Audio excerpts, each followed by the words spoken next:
We are in the Pacific Northwest as we get set for football at CenturyLink Field here in Seattle. This crowd, as we've come to expect in recent years, as loud as any in the NFL, and they get even louder when their Seahawks are introduced. We're ready for football as the Seahawks get set to do battle with the Minnesota Vikings. Takes this about 5 yards deep.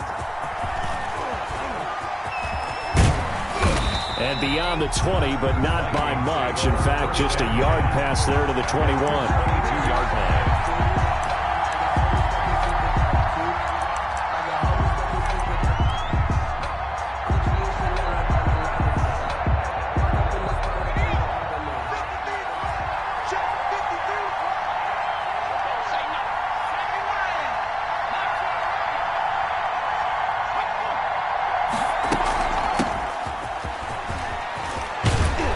He's taken down, but able to slip across the 35. That play going for 16 yards to start the drive. First down.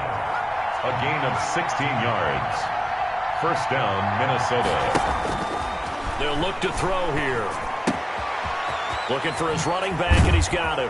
And he gets this one to midfield before he's brought down. 12 yards there. First down, Vikings. A gain of 12. And the Vikings first down. From the midfield stripe, they'll look to throw. And a quick throw here, that's complete. And this time he's able to take it down to the 42. 7 yards, the pickup there. They've got good playmakers on the offensive side of the ball. I don't know what happened last week to really hurt their performance and hold down their production, but I would dare say that this week in practice, there's a lot of talk about how they're going to increase their proficiency. Yeah, that was a good start getting the playmakers involved. You mentioned that to me pregame. That's what they did there. Yeah, I think a lot of people think the coaching staff really gets on them, and that's how they motivate them. Most of these guys are self-motivated. They have a lot of pride in their performance. Back to throw now on first down. Flushed.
With the beautiful Puget Sound just to our west, you get a look inside CenturyLink Field here.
It is a sound like no other when they raise that 12th man flag here in Seattle. We just heard it, and that means it's time for football at CenturyLink Field.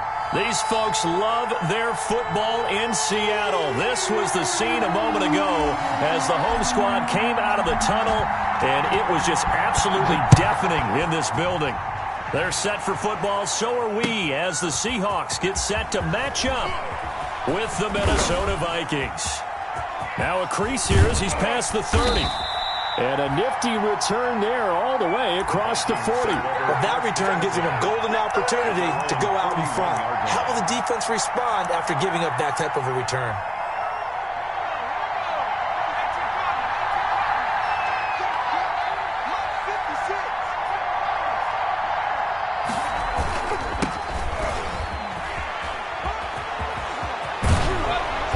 Taking it across midfield and inside the 45. Successful start to the drive, 17 yards, and moves the sticks. But one unit I know you want to watch is that offensive line. If they keep clearing holes like that, it could be a long night defensively. No doubt about it, because when they are in sync, as we're seeing so far, when that continuity is there, and you can see that they're playing off of each other while controlling the defensive front linebackers, you're exactly right. It can be a very long night for the defense because someone's going to run for some big yardage. And 4 at the Seahawks' 36-yard line. 2nd and 4. And a little floater there, but it'll wind up incomplete, falling to the ground. Nowadays, quarterbacks don't mind throwing into coverage because of the confidence they have in their receivers to come down with the ball. But sometimes you have to be careful. Into heavy traffic, and it's intercepted. Picked off near the 32. And his guys are going to take over at the 34-yard line. Well, so far this season, this defense has had their issues against the pass, so that's a great sign for them to get the early pick. Yeah, confidence builder for them and an absolute shock for the quarterback because he went into it. He saw the numbers we saw. He watched them on tape. I think he came into this one thinking this is going to be a big day, and it very well could be. But early in this one, advantage defense. 39 yards the distance covered on the catch and run. I can hear the film session right now. I can hear the coach saying to his team, guys, How does a guy that big get that open? Yeah, that's what I was wondering. Imagine him as a kid. You're trying to play hide and seek. No chance. No chance. He goes to hide behind the skinny tree. You see the front, the back, the top. Good luck. Yeah, you see him. You don't see the tree. A 3-yard pickup brings up 2nd and 7. Here's a 2nd and 7. And he's got his man in stride, complete. And he'll take it down here just shy of the 15 at the 16-yard line. That one a first down pickup of 8. Really been an ideal start for them. They get the turnover on the opening possession. Now here they are moving the ball straight down the field on their first drive. And that feels good, but you know on their side of the field all they're thinking is finish this drive off because they took it away, right? So now you got them back on their heels a little bit. Now go down, put a touchdown on them. Look out. You've won the mental battle early in the game, and that may carry over for you.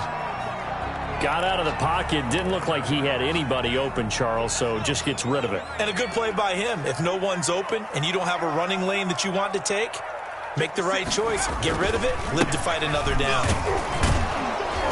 And he is met quickly in the backfield. Down he goes, folded like a lawn chair.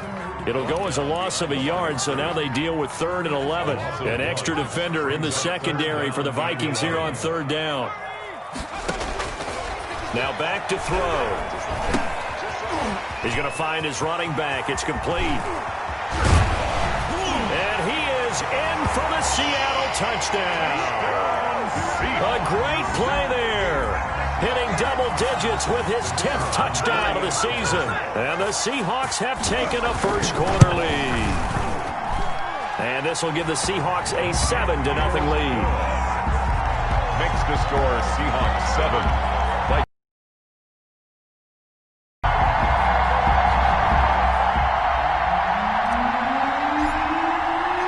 The kickoff team on the field now as they will send this one away. Taken about 7 yards deep. And ultimately cannot get this out to the 25-yard line as he's dropped at the 23.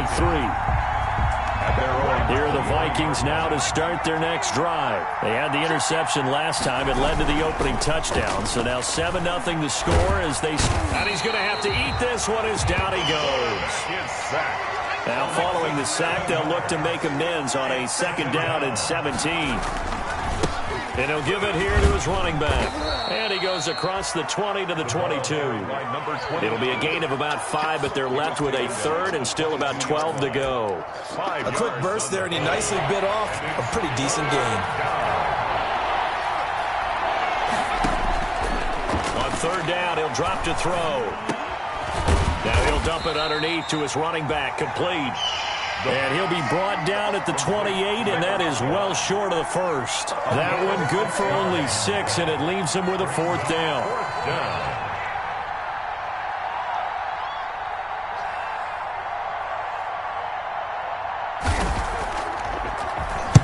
They punted 3 times in the loss last week as he sends this one away.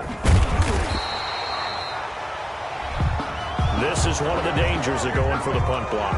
And you know before you even call going for the block, it's a risk-reward play. So many factors come into it. They went after it, and you know punters, what they do? They leave their leg up in the air an extra count or two, hoping someone comes into contact. From the snap, he certainly looked like he knew where he wanted to go with the ball, but surprise, that guy was covered. So that took his attention elsewhere to no avail. Now a handoff looking right. They do get a yard there, but only a yard. Leaves them with 3rd and 9 looming. 44-yard line. It's a gain of a yard. And it's 3rd down. Now they try the right side here. And he will get this to the midfield stripe, but that's not going to be enough. He's a few yards short. It's a pickup of 6, but it's not going to be enough. And the punt team's going to be summoned on 4th down. The offense is not leaving the field. They're going to stay out and go for it on 4th and 3.